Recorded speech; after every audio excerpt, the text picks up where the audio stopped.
88.5 FM, the voice of Maui. Put your phone on D&D, that means do not disturb when you're driving. And when you're going from point A to B, I need you to stay safe, please, so always sing with me. So put your phone on D&D, that means do not disturb when you're driving. And when you're going from point A to B, I need you to stay safe, please, so always remember this beat.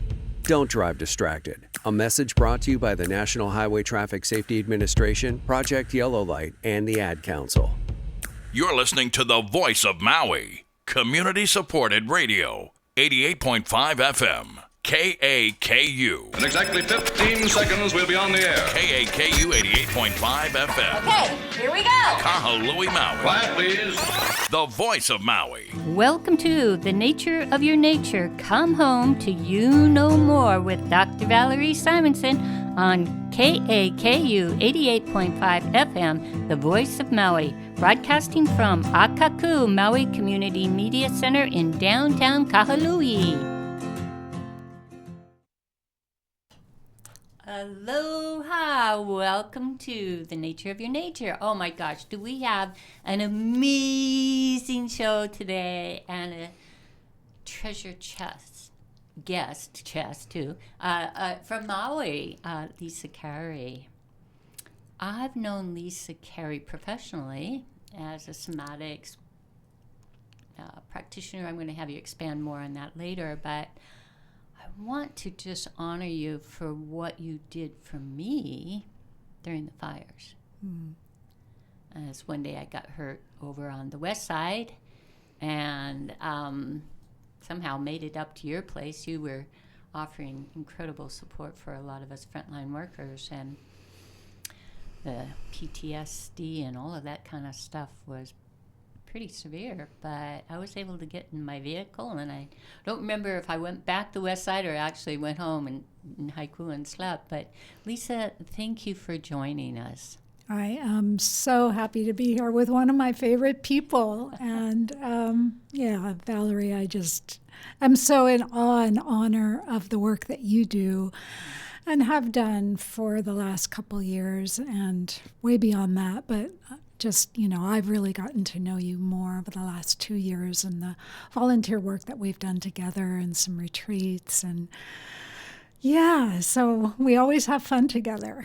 We do. And it's pretty magical what happens within people as we gather with the other practitioners and good food and all of those things in the retreats that actually our nonprofit, You Know More, is sponsoring us today and offer restorative retreats for healthcare providers, first responders, educators, and community leaders. So we're working with a pretty specialized group of people, and that's quite an honor. And actually, as we talk about that, I want to just bring in that first retreat that we did out at Lumeria, and it was November of 2023, and you were doing some somatics things with the music and all of that, but you did this amazing thing. It was called U-Turn. Yeah. And tell us about that. Well, it was simply to acknowledge that all of these first responders had seen a lot. They'd given a lot. They had really poured their heart and souls out a lot. Everything they had been doing was in service. And this retreat was really about making a U-turn back to self, back to themselves, and to really take one day out of their life for self-nurturing, for really coming home to themselves. And so the U-turn back to you was sort of the name that I used to lead them into an opening meditation around, what that means to return home. Because I think for many of us in the service profession, and I've certainly been there too, we have a giving, very empathetic nature. And giving out can be very easy for us. But really taking time to find the practices that allow us to replenish And that's become, for me, more and more crucial. Like it's no longer an option. Essential. It's essential. Yeah. Yeah. So somatic resilience is something that I teach classes in. I really teach people about the nervous system and about how when we're sort of operating in the red zone and we're very in overdrive, because we're all going through and experiencing a lot of uncertainty and a lot of change and a lot of just not knowing what's next for us. And given that, we need to have the tools that really ground us and center us and bring us back home. Otherwise, we're sort of like a tree that's getting blown around in the storms of life without any roots to ground us. That's so beautiful. I love what you brought in, the overdrive. I was just in a retreat for community leaders. Mm-hmm. And the first day I got there and I'm helping. And then the hostess, she says, it's time to rest. Mm-hmm. To stop and rest. And I'm like, whoa, there's way too much going on. I can't stop, right? And then finally I did, and then go through the weekend. And then yesterday we were taking down the camp, and someone came over to me and said, just sit down. And I'm like, oh my gosh, sit down. And I'd injured my foot recently. And by the time I sat down for a little bit, walked over to my truck to load it up, my foot was hurting so bad. Yeah. And I didn't even know it. I had the ability to overdrive it, right? Yeah. Tell us more about this overdrive thing. Yeah, well, it just occurred to me there is another word that kind of goes along with that. In your case, what you were describing is an override. Override. I think that's what they had said too. Oh, override. Thank you. Override, yeah. So the two words go together, really. I mean, overdrive is sort of this sympathetic response where we're always in motion in life. We're sort of gearing up to go to the next thing and the next thing. And we tend to get out of rhythm with our bodies, with the cycles of life. If you look at nature has these beautiful cycles of work and rest, of on and off. And that's really how our nervous system functions best, is when we're engaged and we're in activity and we kind of are sympathetically aroused, and then we drop back down, and then we have rest and digest, right? That's why it's called the parasympathetic nervous system, the rest and digest part, right? So much, and I'm so passionate about this because I see so much of what is labeled as dis-ease that's showing up as, all kinds of autoimmune disorders, all kinds of, people not being able to sleep, all kinds of physical pain, which people just assume as part of life. It's really the way we have gotten out of rhythm with these natural cycles. And so oftentimes it's the body, just in your case, the foot was sort of screaming at you saying, you're on overdrive and override. We can so easily override that little tapping that's saying, oh, it'd be really nice to take a 20-minute nap. Or, oh, I'm really thirsty. I need a cup of tea. The body is always has this ability to always offer impulses for what the resources that we need in the moment. And I'm really big on helping people remember to listen to those resources, because that's how we sort of stay in replenishment and not override to the point where we're in that red zone and really getting stuck there, which is just a recipe for depletion and for dis-ease. Eventually the system breaks down.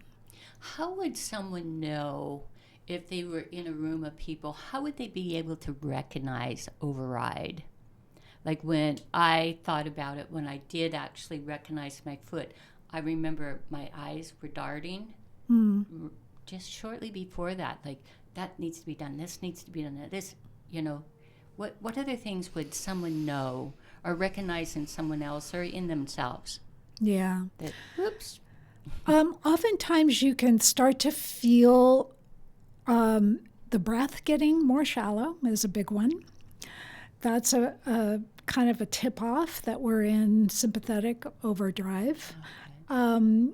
Thoughts follow the breath, actually. So if you're thinking, if you're breathing faster, your thinking is going to be more speeded up, and you're going to start feeling that kind of as if you just had a couple cups of coffee kind of feel, like a little jacked up, like got to do this, got to do that, kind of that.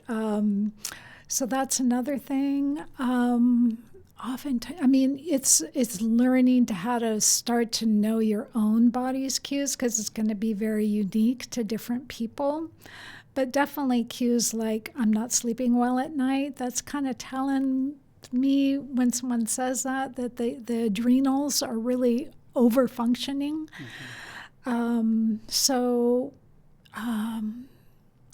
Digestion is a huge key, because if you're not digesting well, it's oftentimes because your body is in that fight-flight response to life. All those kinds of cues. When you talked about the digestion, which is the center of our being, right? Mm-hmm. And they call it the second brain, but I think it's actually the first. I do too. Yeah, good. When that whole thing is going on, if you don't have a degree, how would you know? Tell us a little bit about the vagal nerve. Some people call it vagus nerve. Tell us how that kind of all ties everything together. Well, yeah, there's a lot more talk now about the vagus nerve. It's becoming something more and more people know about. And of course, it's my favorite nerve in the whole body, because vagus means wandering nerve, right? So wandering nerve. It starts in the cranium and comes down the base of the skull. And actually, one of the reasons that you would do something like humming or singing or toning is because that vibration tends to affect the vagus nerve. So if there was nothing else that you did but hum in the shower, you would be activating your vagus nerve. It does descend down and into all the internal organs, right? So if you're in that rhythm of, arousal and then deactivation, that nice, what we'd like to have is a nice rolling wave, where throughout the day you're sort of activated and then coming down, rather than being either stuck on or stuck off, which is a whole other issue where we kind of go into the freeze response, and that's like shut down. So the vagus nerve has everything to do with that ability to relax and to be calm enough so that the blood supply to your organs is actually able to break down the food and digest it and assimilate the nutrients out of it. Otherwise, when you're on the stuck-on place, your blood is getting shunted out to the arms and legs to get you to be able to take action, to move out of a dangerous kind of situation. The problem with all of this is that what used to be a very, and still is, a very healthy response to danger, like imminent danger, like save your life kind of danger, is now become a habitual response in daily life. So that you can just look at your phone and get a text from someone and have the same kind of reaction as you would as if, a saber-toothed tiger was chasing after you. So that's where we actually need the neurophysiological education to be able to recognize the signs, to be able to know. And the biggest one throughout the day is just what your teacher or friend was suggesting, is to stop. Stop. It doesn't have to be a long time, right? Just to be able to harvest pauses throughout the day. And these pauses just interrupt the cycle of go, go, go. And did that answer kind of your question? Yeah, it does. And the reason why I chose to go with the sunflowers for our logo kind of thing for the show is that if you look at a sunflower, it's got the face and it follows the sun, right? But the roots of it and the whole part of the root system looks almost identical to the vagal nerve. Oh, interesting. Right? Yeah. Right? And like tachycardia, arrhythmias with the heart, that misbeats and things like that, that can be as simple as the vagal nerve, right? Yeah. Well, the vagus nerve is what puts the brakes on the sort of adrenal response of what happens with the heart, right? When we're adrenalized, is it speeds up. It's preparing us for some kind of action. And so I love that the vagus nerve, I forget where I read it, but they call it the nerve of compassion. Oh, I've not heard that. Yeah. The nerve of compassion. The nerve of compassion. Wow. And it's lovely because it's really sort of that calm hand, that sort of slowing down part of us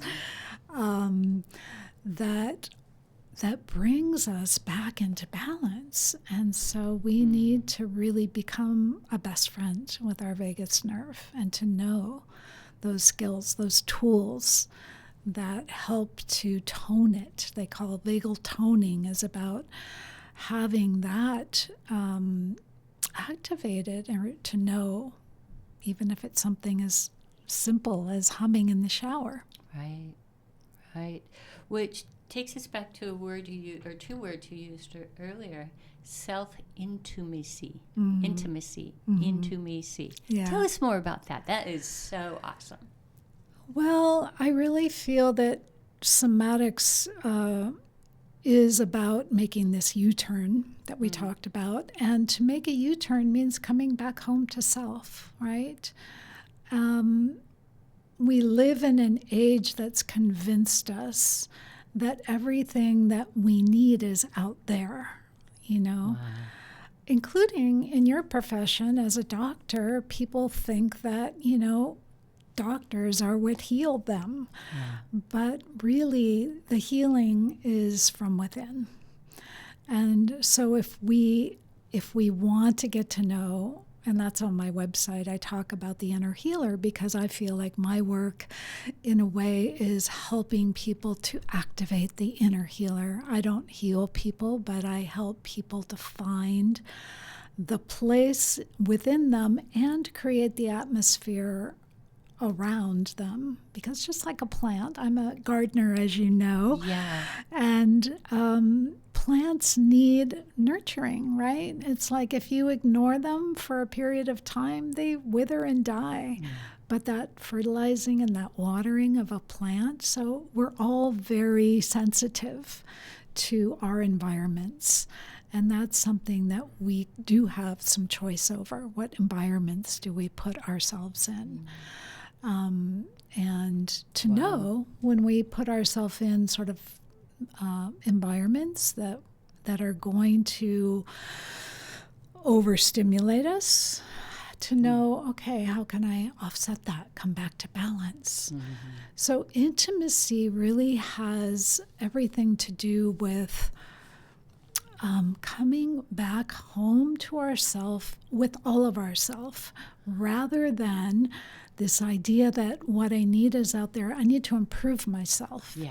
If I take this next course, or if I lose 10 pounds, or if I, whatever the thing is that we're chasing. And I spent so many years doing that, thinking that if I just added another certification or Right. something, right? Yeah. And in the end, it's like we're not deficient. You know, that belief is so ingrained that somehow we're missing something. And so I need to do some kind of self-improvement. Instead of self-improvement, what we're really longing for deeply is self-intimacy. And that really means, not that it's an easy path, because I won't say that it is, to really befriend all the parts of us. The parts we like and the parts we don't like. All the parts. All the parts. So you mentioned your website. Would you mind just giving us a www? What's your website? Yeah, it's just MauiSomatics.com. So it's easy to remember. And on there, there's a lot in there about how I work with clients individually.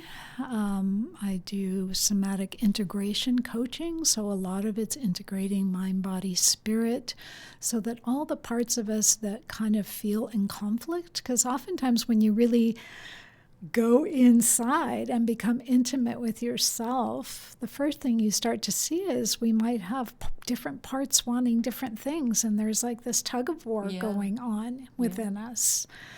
And so how to really befriend and get to know the emotional truths of all of our different parts, because there are no bad parts. I love that in IFS, Internal Family Systems. They say that.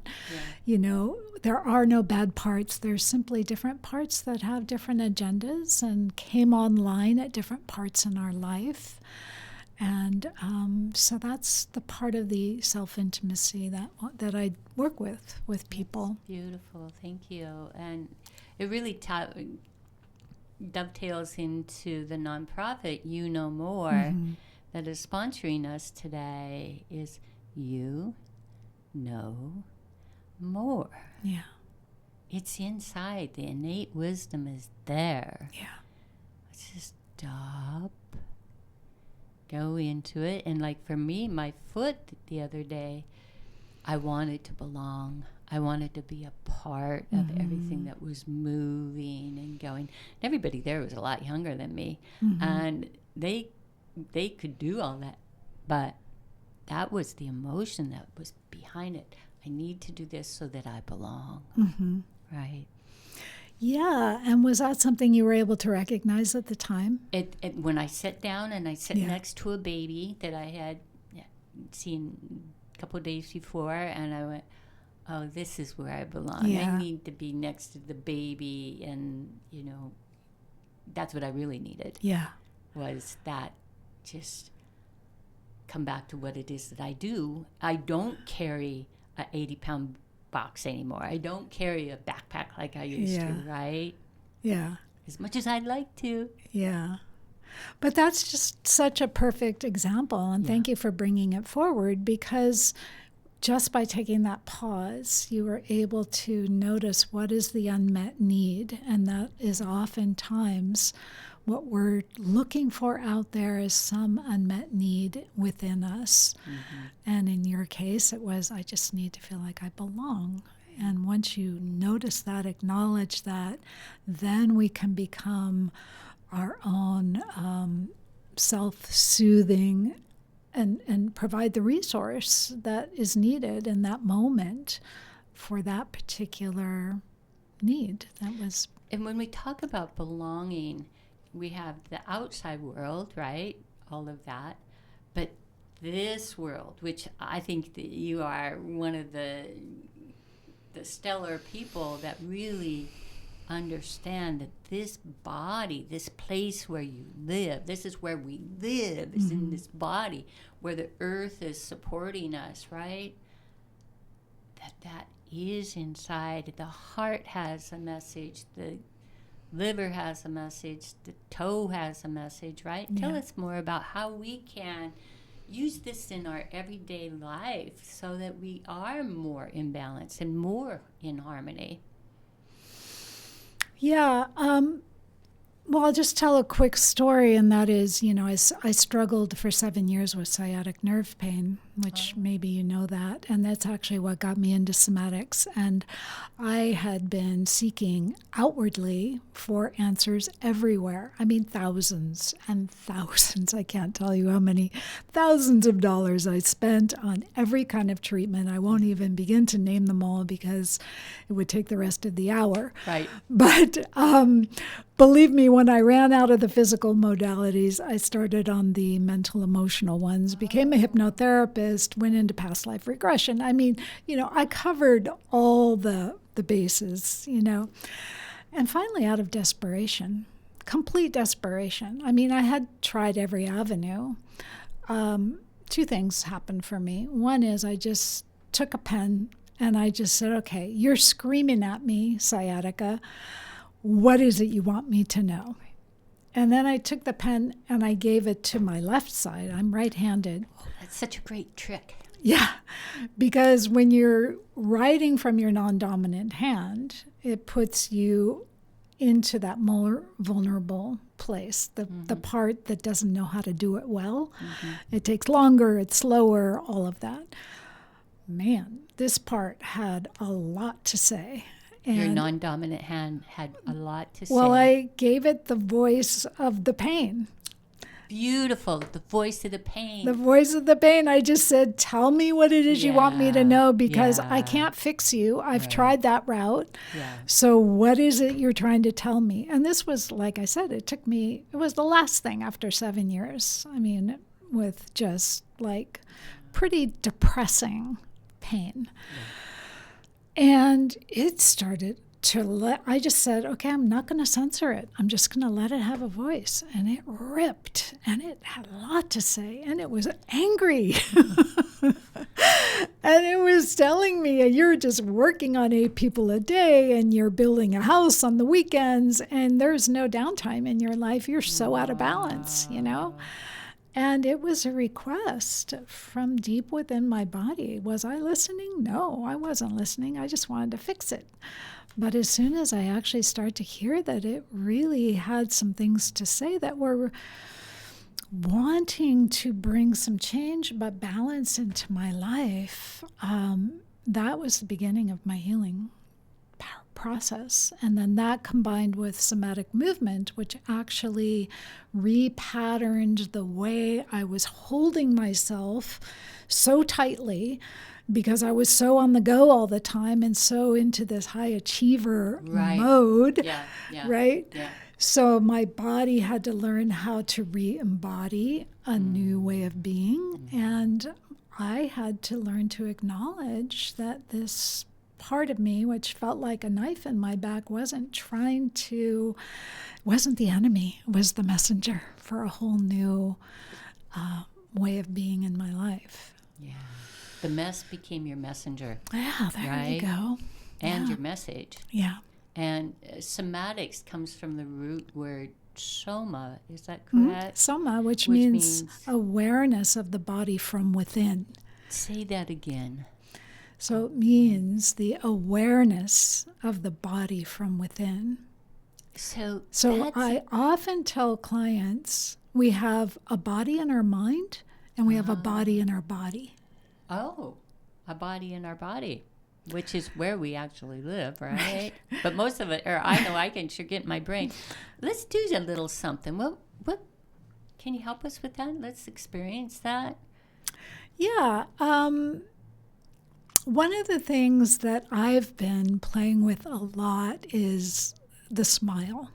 Oh, that's a great one, Lisa. And it's not the smile that you do when you're like, posing for a picture. It's completely different than that. But I'd love to lead you in a little experience of that, because you will feel how immediately it shifts your physiology. Mm-hmm. So I invite you to close your eyes. And wherever you're sitting, just settle into this moment. Allowing your attention to drop out of the mind and right down into your physical body. the body in your body. And just check to see if there's any way you could be just a little more comfortable.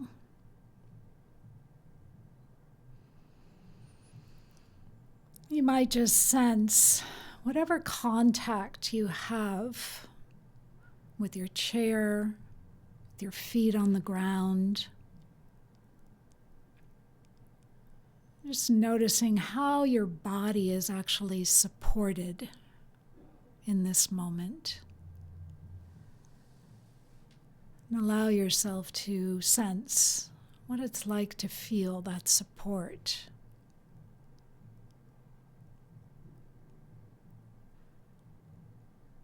You might just begin to place your hands on your belly,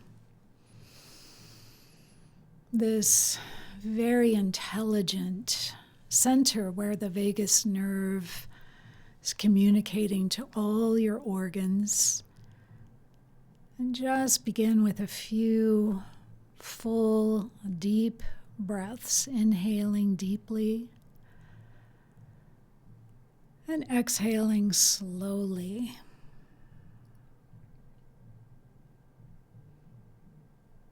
Just allowing the belly to fill your hands with the in-breath, breathing in deeply. And exhaling out slowly.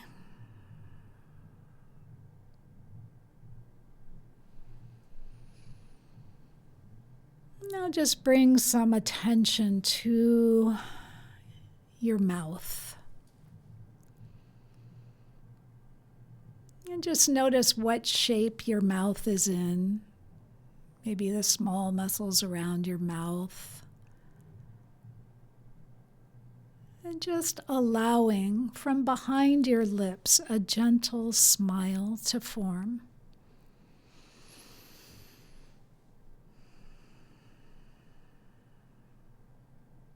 And allow that gentle smile to spread behind your eyes, allowing the eyes to have a gentle smile behind your eyelids.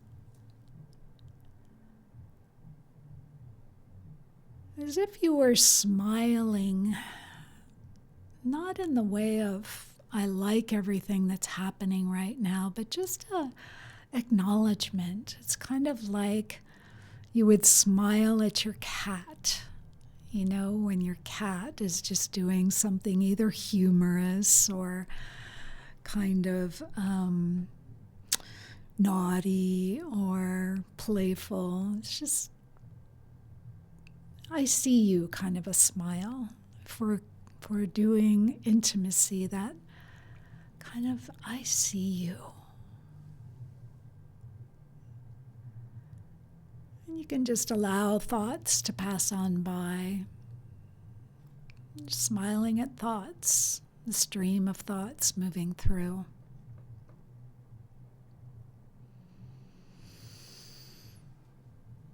Yeah, and just notice in your own physiology how having a gentle smile, you can turn that down into your body, any place where you feel your foot, for example, or your knee, or something that's hurting. Right. You know, it seems like such a long time. Our we have 333 on our clock right now. It was only 3 minutes that we did that. Mm-hmm.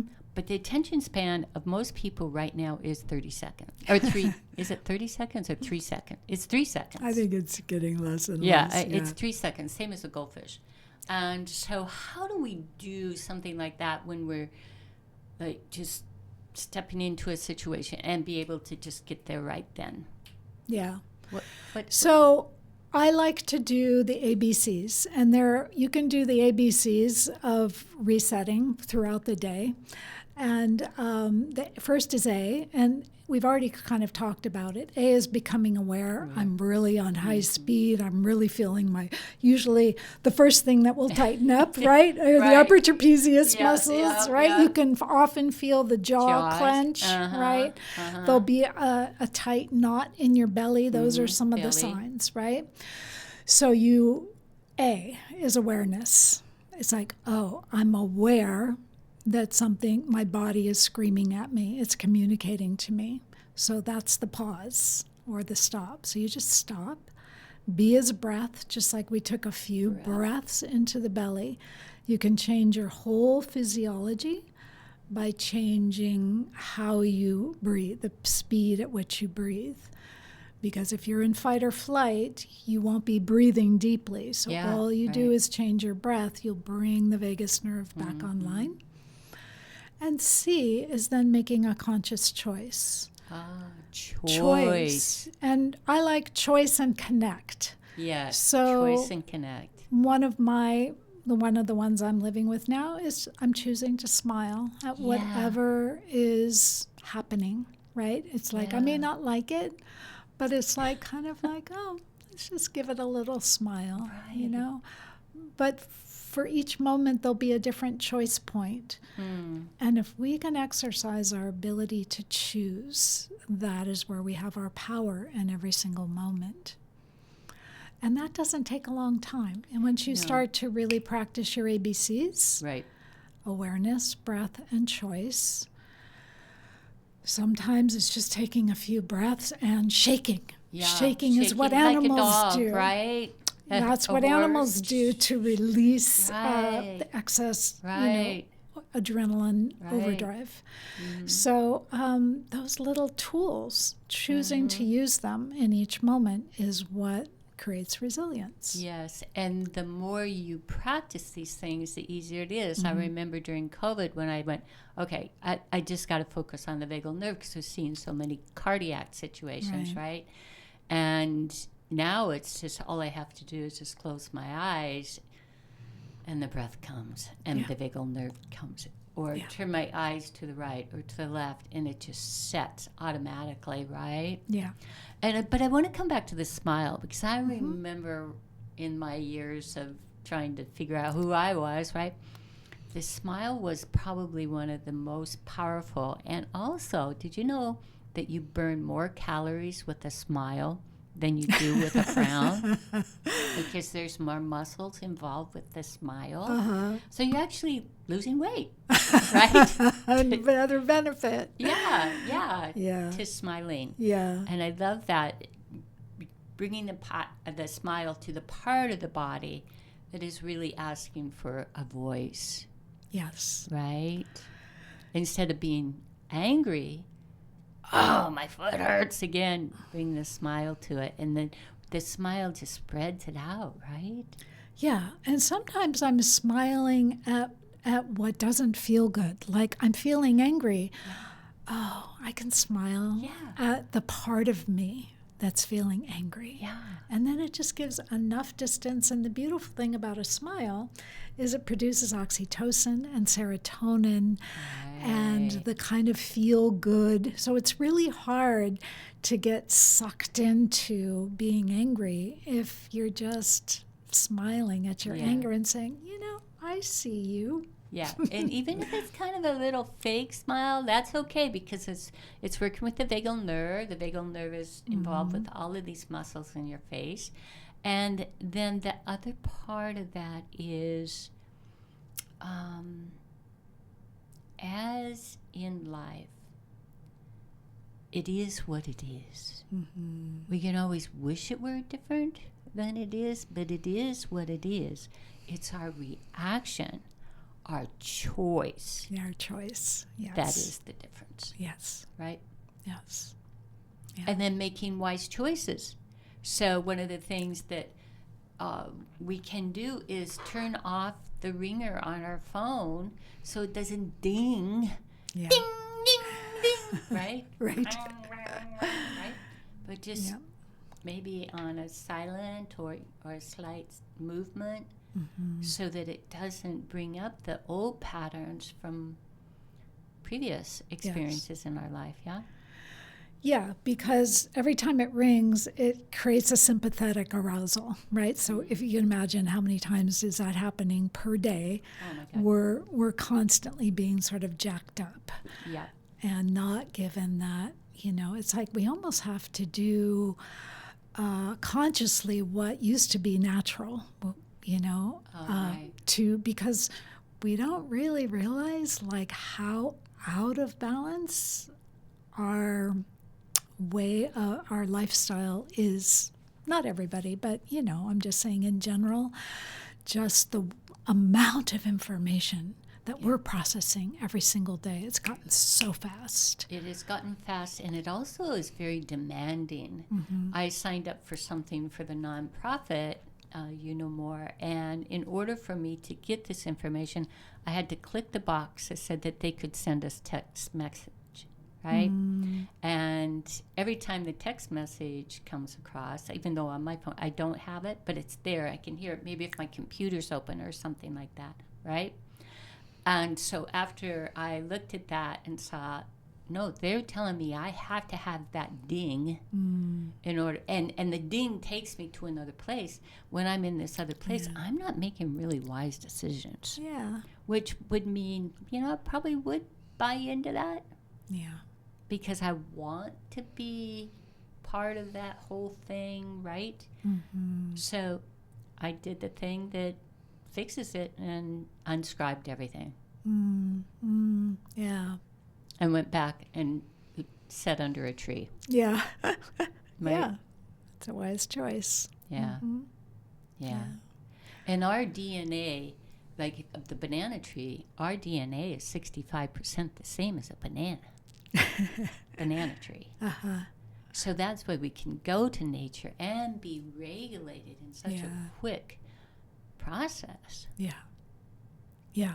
Lay on the ground. If we can connect. I mean, some people, and this is in the work that I do with trauma, a lot of people who have experienced trauma are still living in trauma time. So their whole physiology is responding to something that happened a long time ago, but it's responding as if it's happening now. So one of the ways we begin to work with that is just to begin to orient people to looking around and just like you say, seeing the banana tree. You're actually here with that banana tree and really seeing it and really helping their nervous system to recalibrate to this moment. That's beautiful.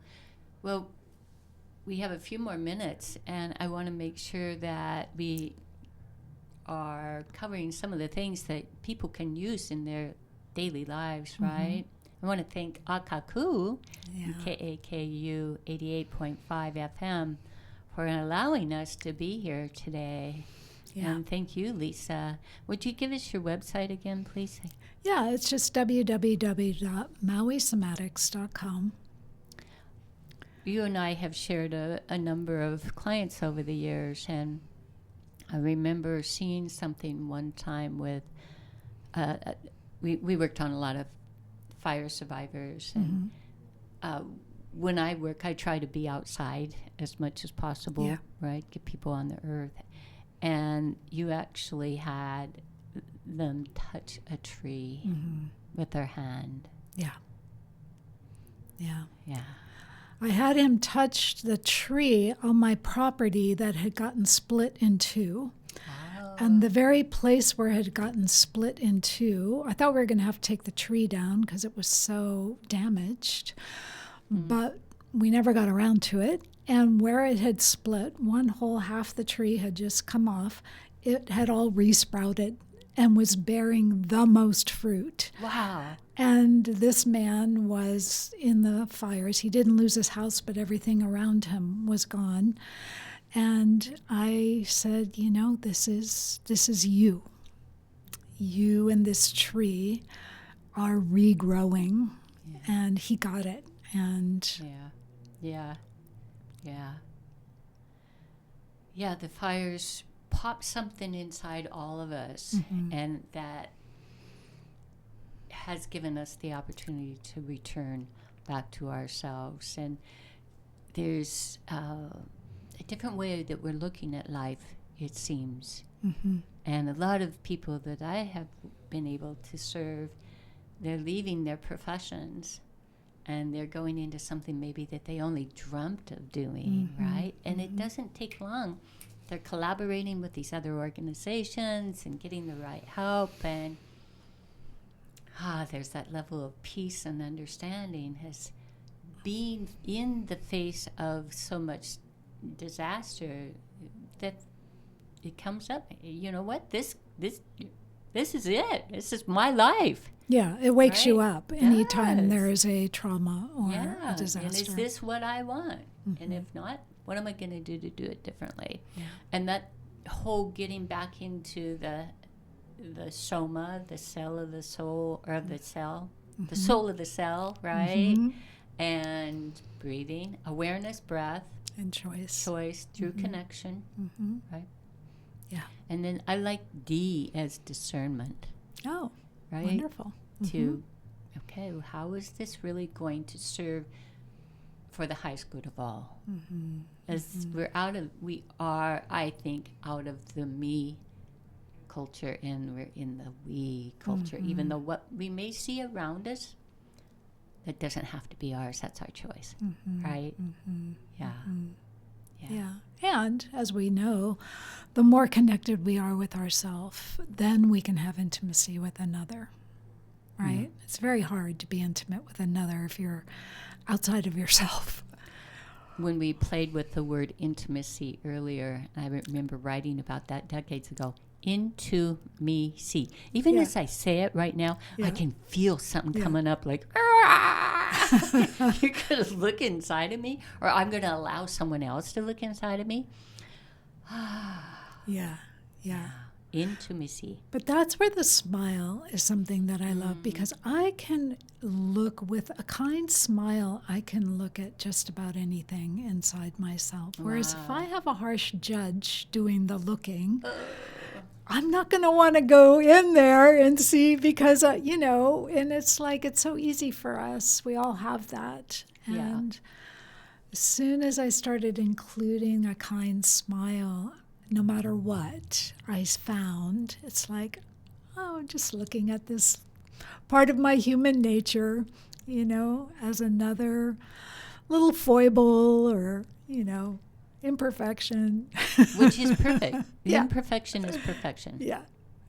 I had the gift of having a child around me the other day, and they were looking at this house that was falling down. And they really got sad and got into the whole essence of this house is falling down. It's so sad and all of this. And then I went over to a tree and was doing the drawing. And all I could see were the leaves that had holes in them. And then I remembered what someone had shared with me earlier. Look for the good. Yeah. So I raised my eyes and I saw all the leaves above me that were beautiful, no holes in them.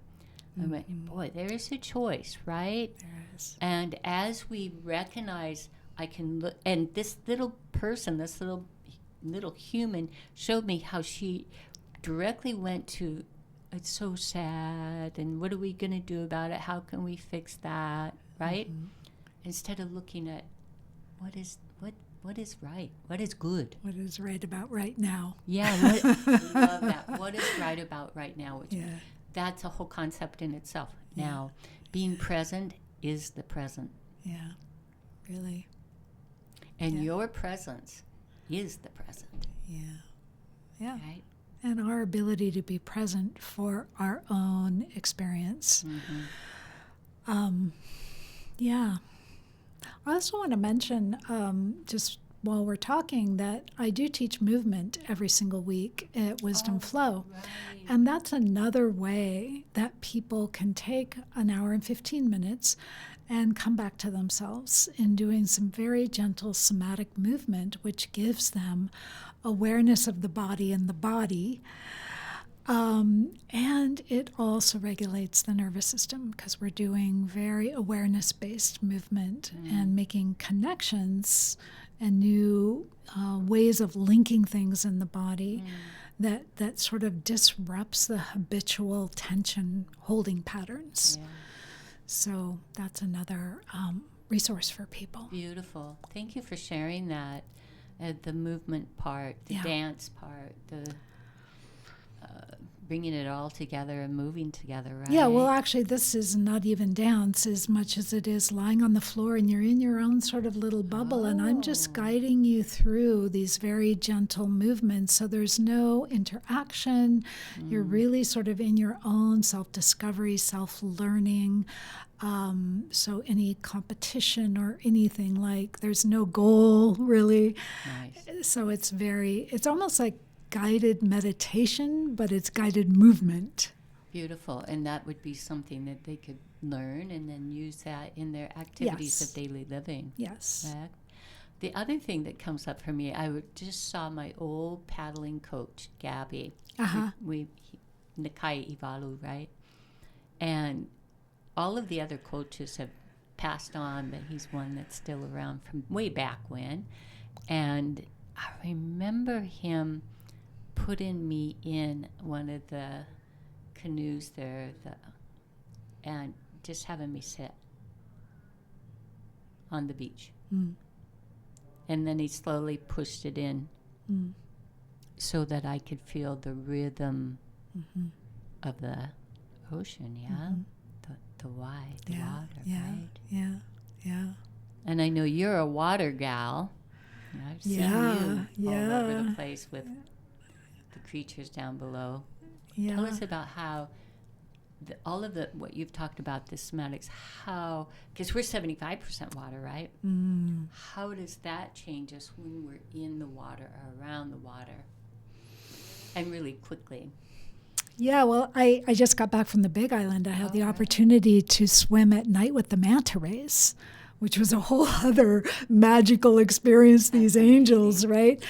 So, I mean, these sea creatures and the way they move with such fluidity, to me, is a metaphor for how we can learn to move with that same kind of fluidity. We are actually always living in water because, like you said, we're 75% water, right? Right.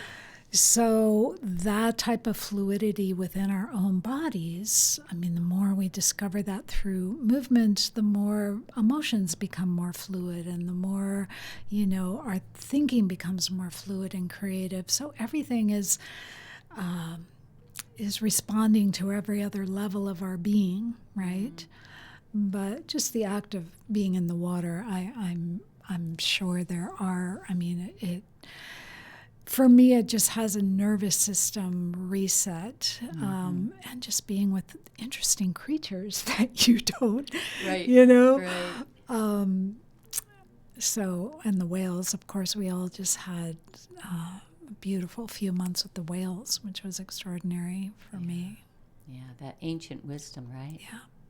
Yeah, and the emanation, there's definitely a vibration that they emanate that is so huge that, it vibrates your whole system. Yeah.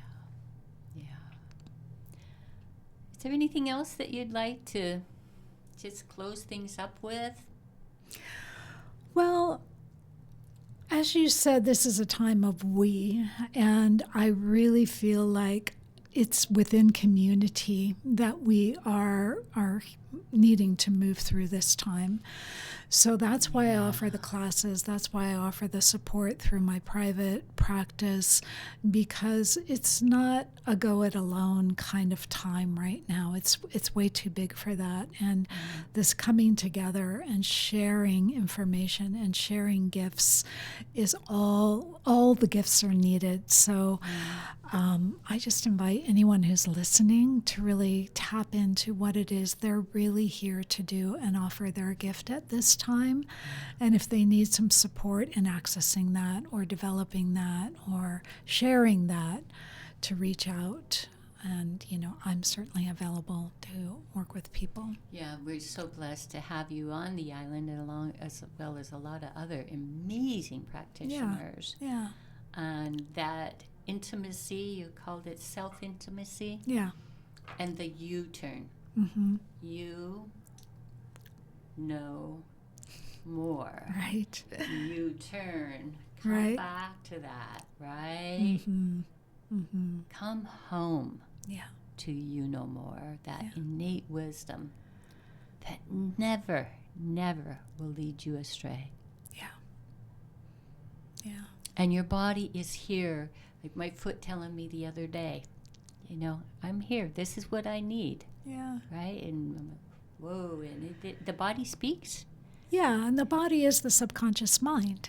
Yes. So oftentimes, you know, we haven't really accessed really what the body is, the messages are. And that's something I work a lot with people. Yeah.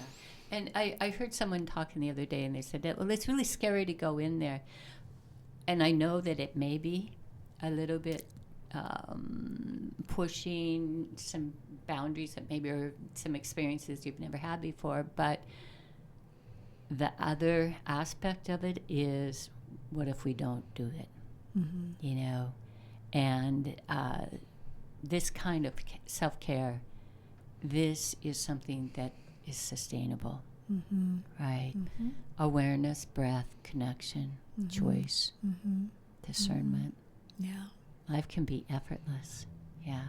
Well, I want to thank you for joining us today, Lisa. And you're just such a wealth of information, and very grateful. And grateful for the work that you've done all over the world, I'm sure, but especially in the West Side Upcountry, in helping us return home to ourselves. Yeah. So thank you all for listening to us today. Thank Lisa, you. Cary. Thank you, Valerie. You know more. Yes, you do. whoYOUr.